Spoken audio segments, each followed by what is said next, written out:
Benefit ન્યૂઝમાં આપનું સ્વાગત છે અને હું છું જૈની. આઈ નો આપણે ગુજરાતી ઘણી બધી ફિલ્મો જોઈ હશે, પરંતુ એવી પણ ફિલ્મો આવી રહી છે કે એ સરપ્રાઈઝ પર સરપ્રાઈઝ લોકોને આપતી જ હોય છે. નો ડાઉટ કે પહેલાં ગુજરાતી ફિલ્મો એટલી નથી ચાલતી, પરંતુ અત્યારે ગુજરાતી ફિલ્મો એટલી બધી આવી રહી છે કે જેના કારણે દર્શક વર્ગ પણ બી એનો વધારે વધી રહ્યો છે. અને હું આજે એક એવી જ ફિલ્મના સ્ટારકાસ્ટ સાથે છું જે તમને સરપ્રાઈઝ આપશે, અને નો ડાઉટ આપણે એમની સાથે વાતચીત કરીને જ જાણીશું કે ભાઈ એ સરપ્રાઈઝ જે મૂવી છે એ મૂવીઝની અંદર એવો તો શું સરપ્રાઈઝ છે કે લોકોએ જોવા જવી પડશે. મારી સાથે છે મૂવીના મેઇન કેરેક્ટર વત્સલ શેઠ અને જાનવી ચૌહાણ. સૌથી પહેલાં તો આપ બંનેનું સ્વાગત છે. Thank you. સૌથી પહેલાં તો વત્સલ, ટાર્ઝનમાં તમને જોયા હતા ને, આ તમારી ફર્સ્ટ ગુજરાતી ડેબ્યુ છે, તો બહુ જ લાઈક કહેવાય ને કે લોકો બહુ ઉત્સાહિત છે તમને મૂવીમાં જોવા. હું પણ એટલો જ ઉત્સાહિત છું. આ મારી પહેલી ગુજરાતી ફિલ્મ છે અને મને આટલો સરસ સબ્જેક્ટ મળ્યો છે, અને આજે મારો જે કેરેક્ટર છે આ ફિલ્મમાં એ એટલા લેયર્સ છે, મારી માટે બહુ જ ડિફિકલ્ટ હતું. બટ ફાઇનલ રિઝલ્ટ મેં જોયું તો આઈ વોઝ લાઈક વાવ. અને ફોર્ચ્યુનેટલી આમાં સચિનભાઈ જે અમારા ડિરેક્ટર છે, મૌલિન પરમાર રાઇટર છે, એને એટલી સરસ સ્ક્રિપ્ટ લખી છે કે it is an author backed role, જેમ આપણે કહીએ ને, for a launch film. Janhvi, તમારી આ ગુજરાતી ફિલ્મ છે અને સાથે સાથે તમે બે એવા લોકો સાથે કરી રહ્યા છો કે જે બંને મુંબઈ હિન્દી મૂવીમાં આવેલા છે. એટલે જ્યારે મને આ સ્ક્રિપ્ટ સંભળાવવામાં આવી ત્યારે જ્યારે મને કીધું કે હેલી અને વત્સલ આ સ્ક્રિપ્ટમાં જોડાવાના છે, આ ફિલ્મમાં જોડાવાના છે, એટલે બિંગ એન અમદાવાદી અને બિંગ એન ગુજરાતી એક્ટર એક પ્રેશર હોય તમારા પર કે because already they are very established, એ લોકોએ એટલું બધું કામ કર્યું છે, દે આર વેરી વેલ. હું આને શબ્દોમાં કઈ રીતે ગોઠવું કે એટલું એ લોકોને એક્સપિરિયન્સ છે કે મને એમ થાય કે મારે પ્રિપેર થઈને જવું પડતું હતું. અને ઘણા બધા એવા સીન હતા કે મારે, જેમ કે મારા અને વત્સલના અમુક સીન હતા, તો મને એમ થાય કે ઓકે, એક હેઝિટેશન આવે. બટ અમારું જે ડિરેક્શન ટીમ છે, વત્સલ, દે આર સો સપોર્ટિવ. એટલે એવું ફીલ જ ના થવા દે કે આપણી ટીમ છે ને, આપણે એક સારો પ્રોજેક્ટ કરી રહ્યા છે ને, આપણે ફિલ્મ માટે કરી રહ્યા છે, તો બોન્ડિંગ બધાનું બહુ સારું હતું. એટલે એવો કંઈ માહોલ બન્યો જ નહીં સેટ પર. It was really fun. આના વિશે તો હું બહુ કહી નહીં શકું, પણ સરપ્રાઈઝ એ છે કે બે હિરોઈન ચોર છે આની અંદર, અને આવી કોઈ ફિલ્મ આપણા ગુજરાતી ઇન્ડસ્ટ્રીમાં બની જ નથી. અને આ ફિલ્મનું સૌથી મોટું સરપ્રાઈઝ એ છે કે વત્સલ અને હેલી આ ફિલ્મમાં છે. યસ, આ એ બંને જણનું ગુજરાતી ડેબ્યુ છે, ગુજરાતી ઇન્ડસ્ટ્રીમાં ડેબ્યુ છે આ બંનેનું. એટલે સૌથી સુંદર ચહેરા આવી રહ્યા છે ઇન્ડસ્ટ્રીમાં. સો આઈ એમ રિયલી હેપી. અને ફિલ્મ વિશે હું કહું તો ત્રણેય જણાએ બહુ સારું કામ કર્યું છે. અમારા ડિરેક્ટર, અમારા પ્રોડ્યુસરે અમને એટલી જ મદદ કરી છે કે આ ફિલ્મ એક લેવલ અપ અમે લઈને જઈ શકીએ. તો એટલા માટે હું કહું છું કે આ ફિલ્મ ડેફિનેટલી જોવી જોઈએ. જેટલી હિરોઈન વધારે એટલી મજા આવે. ના, but I was very fortunate કે આ ફિલ્મમાં મને હેલી અને જાનવી સાથે કામ કરવું મળ્યું. એ બંને ફેન્ટેસ્ટિક એક્ટ્રેસ છે. હેલીની તો પહેલી ગુજરાતી ફિલ્મ છે, બટ જાનવીએ ઘણી બધી ગુજરાતી ફિલ્મ કરી છે અને શી ઇઝ અ પ્રો. ઘણીવાર અમે જાનવી પાસે ટિપ્સ લેતા હતા કે જાનવી આ કીધે આ શું છે, આ શું છે, બિકોઝ અમે કોન્સ્ટન્ટલી ગાડીમાં હતા ને, એન્ડ લોટ ઓફ ટાઈમ્સ સચિનભાઈ નહોતા, અમારે ગાડીમાં લાગી ગયા, અને દેન વી આર મૂવિંગ. સો ખૂબ જ મજા આવી. અને જેમ જાનવીએ પણ કહ્યું, ઓન સ્ક્રીન કેમિસ્ટ્રી પણ બહુ સારી લાગે છે. ઘણા બધા લોકેશન્સ પણ શૂટ કર્યું, ગોવા, દીવ, દમણ, વેરાવળ, દ્વારકા, સોમનાથ, અમદાવાદ, બરોડા, રાજકોટ, ગોવા, મતલબ એવરીવેર વી શોટ અ લોટ. અને ખૂબ જ મજા આવી. ઓલ્સો મજા તો આવી, પણ ડિફિકલ્ટ પણ બહુ જ હતું. It's not a very easy film to make. બહુ જ ડિફિકલ્ટ હતી આ ફિલ્મ, બટ જેટલી ડિફિકલ્ટ હતી એટલું જ આનું રિઝલ્ટ સારું છે અત્યારના. એકચ્યુઅલી એવો ટાઈમ મળ્યો હતો બિકોઝ અમારી પાસે છે ને ટાઈમ બહુ ઓછો હતો શૂટિંગ કરવાનો, તો એટલો વધારે આ લોકો બંનેને ગોસિપ કરવાનો આ કરવાનો ટાઈમ મળતો જ નહોતો. એટલે ફોર્ચ્યુનેટલી હું એ સિચ્યુએશનમાં આવ્યો નહોતો, અને જ્યારે આવતો હતો ત્યારે સાંભળી લેતો હતો બીજું.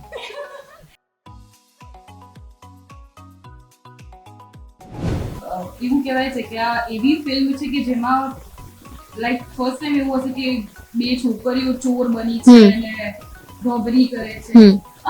મને આઈ થિંક સો ટ્રેલરમાં મેં જોયું કે ભાઈ આ ઘંટડીની બેગમાં બીજું શું છે, તો શું નીકળે છે, કઈ છે? ઘંટડીની બેગમાં બધું બહુ જ નીકળે છે, અને એટલે જ મૂવી જોવા જજો તો તમને ખબર પડશે કે અરે બાપરે આવું બધું બી નીકળ્યું છે.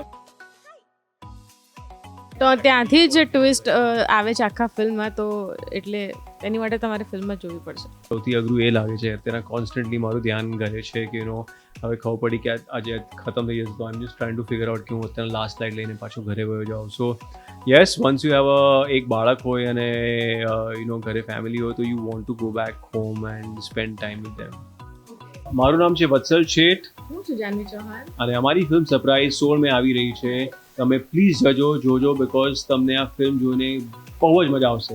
યસ, અને આ ફિલ્મમાં સરપ્રાઈઝ એલિમેન્ટ બી છે, તો ઘણા બધા સરપ્રાઈઝ એલિમેન્ટ છે, તો પ્લીઝ ગો એન્ડ વોચ આ ફિલ્મ 16 મે. સૌથી પહેલા તો આ મૂવી વિશે જણાવશો કે આ બીજી મૂવી કરતાં કેમ અલગ છે? જો મૂવીમાં કેવું છે કે દરેક સબ્જેક્ટ અલગ હોય છે, રાઈટ, અને દરેક સબ્જેક્ટની ટ્રીટમેન્ટ અલગ હોય છે. તમે શું કહેવા માંગો છો અને ઓડિયન્સ સુધી શું પહોંચે છે, આ બધી મૂવીનું અલગ હોય છે. એટલે બીજી મૂવી કરતાં સબ્જેક્ટ અલગ હોય એટલે બાકી બધું બદલાવાનું છે. તો આ મૂવીમાં એવું કહી શકાય કે બીજી જે અત્યાર સુધી જે મૂવીઝ જોઈ છે આપણે, એમાં ચોરીવાળી રોબરીવાળી ફિલ્મો ગુજરાતી ઇન્ડસ્ટ્રીમાં એટલી એક્સપ્લોર નથી થઈ, રાઈટ. તો એમાં એક અલગ મિજાજ સાથે અમારે પ્રેઝન્ટ કરવું હતું. બીજું કે આ ચોરી છે, માઇન્ડ ગેમ છે, આ બધી વસ્તુઓ આપણે હિન્દી ફિલ્મોમાં તો જોઈએ જ છીએ.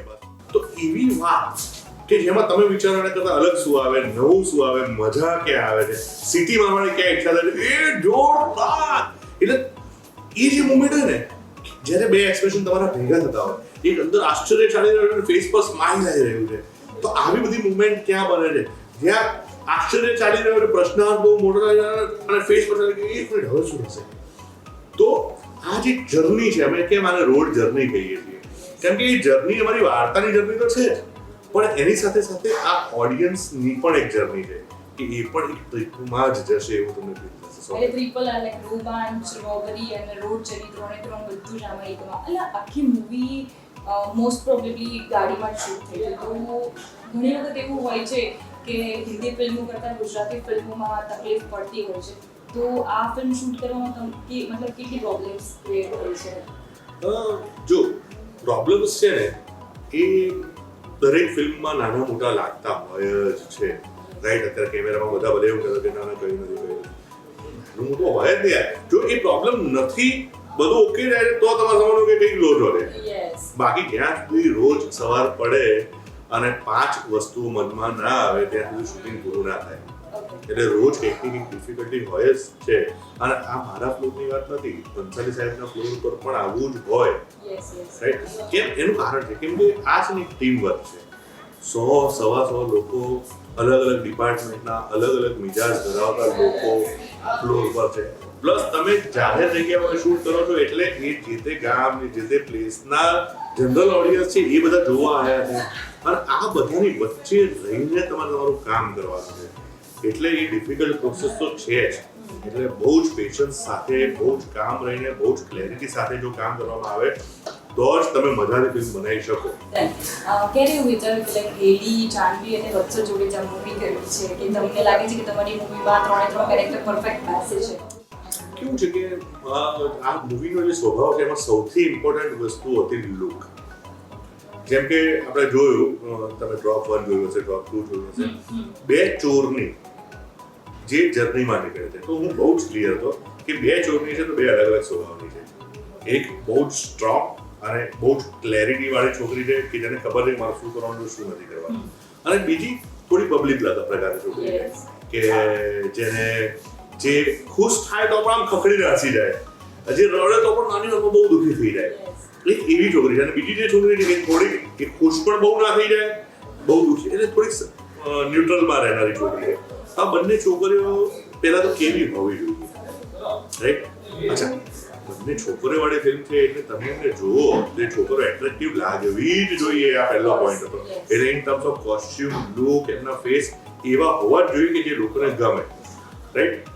જોકે સ્ત્રીઓની બાબતમાં એવું છે કે દરેક સ્ત્રી સુંદર જ હોય છે, એ બધા પુરુષોને અને બધાને ગમતા જ હોય છે. પણ પર્ટિક્યુલર આ જે મિજાજ છે એના માટે કેવા ફેસ કટ હોવા જોઈએ એ અમે લોકોએ જોયું. અને જ્યારે હું હિલીને મળ્યો ત્યારે મને એમાં પહેલી મિનિટમાં જ સ્કૃતિ દેખાઈ ગઈ હતી કે આ સ્કૃતિ આવી જ હોવી જોઈએ એમ. એ નેચરલી એટલી સરસ છે એમ. અને જાનવીને જોયો તો જાનવીના જે ફેસ ફીચર્સ છે ને એ પ્રાચી જેવા લાગે. આ બંને છોકરોને જ્યારે સિલેક્ટ કરીને ત્યારે આ બેમાંથી કોઈનું પરફોર્મન્સ મેં નહોતું જોયું. મને એ લોકોની જોડે મેં અડધો કલાક વાતો કરીને એમાં હું એ જોતો હતો કે આમના સબકોન્શિયસમાં ક્યાંક મારું કેરેક્ટર પડેલું છે, આમના સબકોન્શિયસમાં ક્યાંક એવા થોટ પ્રોસેસ એવું કંઈક છે, કેમ કે જો અંદર હશે ને તો એ બહાર ઇઝીલી આવશે. તો આ બંનેના કેસમાં કાસ્ટિંગ આવી થયું હતું. રહી વાત વત્સલભાઈની, તો ફિલ્મની જર્નીમાં બે છોકરો જેવું કહે છે કે યાર એક ગુડ લુકિંગ છોકરો, તો એ ગુડ લુકિંગ તો દેખાવ જોઈએ ને. હવે કેરેક્ટર એવું બોલે છે કે ગુડ લુકિંગ છોકરો અને હું સામે દેખાવું છું એ ગુડ લુકિંગ નથી, તો એ ત્યાંથી જ ઓડિયન્સ કનેક્ટ થવાનું છોડી દે. એટલે કે જ્યારે ગુડ લુકિંગ કહે છે કે આ ગુડ લુકિંગ છે યાર મારું તો સેટિંગ થઈ જશે, એ વાળો ઝોન જ્યારે છોકરીનો આવે છે ને છોકરાને જોવે છે તો એ છોકરાને જોતા દરેક છોકરીને એવું થવું જોઈએ કે યસ આ છે ગુડ લુકિંગ, યસ આની જોડે સેટિંગ પડે તો મજા આવે, કે આને પ્રેમમાં પાડવાની મજા આવે, આવી ફિલિંગ આવે એવી એક પર્સનાલિટી તો હોવી જોઈએ. તો એ વત્સલભાઈ તો છે જ. એટલે વત્સલભાઈનું કાસ્ટિંગ બે રીતે થયું હતું. પહેલા તો અમારું જે કેરેક્ટર છે એમાં એની આંખો બહુ મસ્ત પ્લે કરે છે, એટલે એ બહુ ઇમ્પોર્ટન્ટ કેરેક્ટર હતું કે આ શેડ જોઈએ છે આપણા કેરેક્ટર, અને એમનો નેચરલ હતો. બાકી જો હું બીજા કોઈ એક્ટર જોડે કરત તો હું એમને આ લેન્સીસ આપે, આવું ફિક્સ હતું કેરેક્ટર ડિઝાઇન. તો એ એમની એક આંખો અને પ્લસ એનું લુક, આ બંને સૌથી પહેલો પોઈન્ટ હતો. એના પછી અમે જ્યારે વત્સલભાઈને મળવા ગયા ત્યારે અમારા સની દેસાઈ પ્રોડ્યુસર સાહેબ છે, એમણે એવું કીધું કે સચિનભાઈ તમને શું લાગે છે, આર યુ શ્યોર? એટલે મેં કીધું સનીભાઈ મને ખાલી એટલું એની જો વાતચીત કરીને વત્સલભાઈ જોડે મારે એટલું જાણવું છે કે ગુજરાતી જો એ ઓકે બોલતા હશે તો આપણે ઓકે છીએ. અને મેં જઈને પહેલી 15 મિનિટ મીટિંગ કરી તો વત્સલભાઈ તો બહુ મસ્ત બોલતા હતા, એટલે અમને મજા આવી ગઈ. હવે મજા આવ્યા પછી મને એમણે પહેલું સેન્ટેન્સ એવું કીધું કે આપણી પાસે 10-15 મિનિટ છે, એમાં તમારી સ્ટોરી કહી દેજો. એટલે મેં અને સનીભાઈ બંને એકબીજાની સામે ને હું મારો કંઈક કરું છું. અને પછી હવે 10-15 મિનિટમાં આપણે હવે મનમાં નક્કી કરી નાખ્યું કે હવે આ ભાઈ આ પાડવા જોઈએ, અને એવું નતું કે બહાને પાડવા જોઈએ, મજાથી પાડવા જોઈએ. એટલે મને ત્યારે ફ્રેક્શન ઓફ સેકન્ડમાં એવું વિચાર્યું કે હું 10 મિનિટમાં શું નરેટ કરું. તો પહેલા આમ આવ્યું મગજમાં કે હું આમાં આટલું વાર્તા કહી દઉં, તો પછી મેં કીધું કે ના, થ્રિલર ફિલ્મ છે તો પહેલી 10 મિનિટ શું હોવી જોઈએ એમને કહી દઉં. અને મેં પહેલી 10 મિનિટ એમને કીધી કે આવું આવું આવું આવું આવું અહીંયા આવું, અને મેં કીધું આ પહેલી 10 મિનિટ આ છે. એમણે કીધું પછી મેં બીજી 5 મિનિટ કીધી, પછી મેં ત્રીજી 5 મિનિટ કીધી, પછી શું સર તમે 10 મિનિટ કીધી હતી, આ ઓલરેડી 20-25 મિનિટ થઈ ગઈ છે, તો હવે મારે આગળ નહીં કહી શકાય કે તમને લેટ થાય છે. એટલે આપણે એવું તો ફરી વાર બેસીએ સર એમ, નહીં મારી પાસે ટાઈમ છે, હું ખાલી કોલ કરી લઉં કર્યું મેડમ સર હવે 2 કલાક છે મારી પાસે. અને પછી મેં એમને 2 કલાક સુધી નરેટ કરી story, scene by scene, dialogue by dialogue, અને એ નરેશનમાં એમને આખી સ્ટોરી વિઝ્યુઅલાઇઝ થઈ ગઈ. એ દરેક પોઈન્ટ પર એમના રિએક્શન જોઈને તમને એવું ફીલ થાય કે એકચ્યુઅલી આ મારો પાર્થ દેસાઈ આ જ છે, આવું મને દેખાય એમના રિએક્શન પર. અને જેવું નરેશન પત્યું એવું તરત જ મેં એવું કીધું એમને, મેં કીધું sir thank you so much આખી વાર્તા સાંભળવા માટે, પણ તમે જેમ પહેલા એવું કીધું હતું કે 10 જ મિનિટ છે મારી પાસે, તો હું એવી આશા રાખું કે તમારો જવાબ પણ આમ 10 જ મિનિટમાં આવી જાય તો મને આમ કોફી પીવાની મજા આવે. અને એમણે 5-10 મિનિટ અમને થોડા આગા પાછા થયા, 1-2 ફોન પડ્યા એ પતા, અને વત્સલભાઈએ વિધિન 10 મિનિટ કે આઈ મીન તો આવું કાસ્ટિંગની પ્રોસેસ આવી ગઈ. ઓકે, ગુજરાતી જે ફિલ્મો છે એનો અત્યારે દબદબો હવે વધી રહ્યો છે, બટ ઓબ્વિયસલી કે એના બધા જે દર્શકો છે એ બી બહુ જ વધી રહ્યા છે. લાઈક આપણે હવે હિન્દી ફિલ્મો કદાચ ઓછી જોઈએ, પણ ગુજરાતી ફિલ્મો એટલી સારી બની રહી છે, મ્યુઝિક છે, સોંગ છે, એના કેરેક્ટર છે, એની સ્ટોરીઝ છે, સુપર. શું કહેશો? 100% સાચી વાત છે, એ બની જ રહી છે અને હજુ સારી બનશે. કેમ કે એનું કારણ છે કે હવે શું થયું છે કે પહેલા મારે કોઈ કોરિયન ફિલ્મ જોવી હતી, જ્યારે હું ઇન્ડસ્ટ્રીમાં નવો આવતો કોરિયન ફિલ્મ જોવી હતી તો મારે ક્યાંક DVD એની શોધવી પડે, કોઈની જોડે પેન ડ્રાઈવમાં કે હાર્ડ ડ્રાઈવમાં એ ફિલ્મો લેવી પડે, પછી એના સબટાઇટલ શોધવાના, પછી હું એ ફિલ્મ જોઈ શકતો.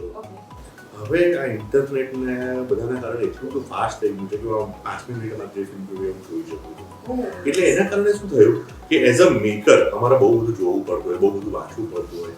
એ પહેલા અવેલેબલ નહોતું, હવે બધું અવેલેબલ થવા માંડ્યું છે. એટલે અમે પણ દિવસ દરમિયાનમાં કે આસપાસમાં આપણે જે હોય તો અમારી વાતો, અમારી ચર્ચાઓ બધી જે પહેલા એવી થતી કે એક રોમેન્ટિક સીન કરવાનો છે, હવે એવી થાય છે કે આપણે આ કલર પેલેટ પર શૂટ કરવાનું છે, આપણે હવે બધું ટેકનિકલ ડિસ્કશન થવા માંડ્યું. તો એના કારણે એઝ અ મેકર પણ ઇન્ડસ્ટ્રી બહુ જ અપગ્રેડ અને અપડેટ થઈ રહી છે, અને એ રિફ્લેક્શન તમને ફિલ્મમાં દેખાય છે. બહુ સીધી વાત આ છે.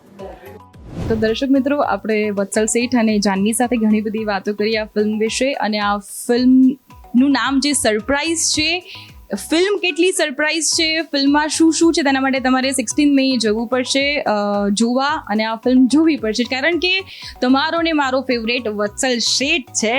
Thank you.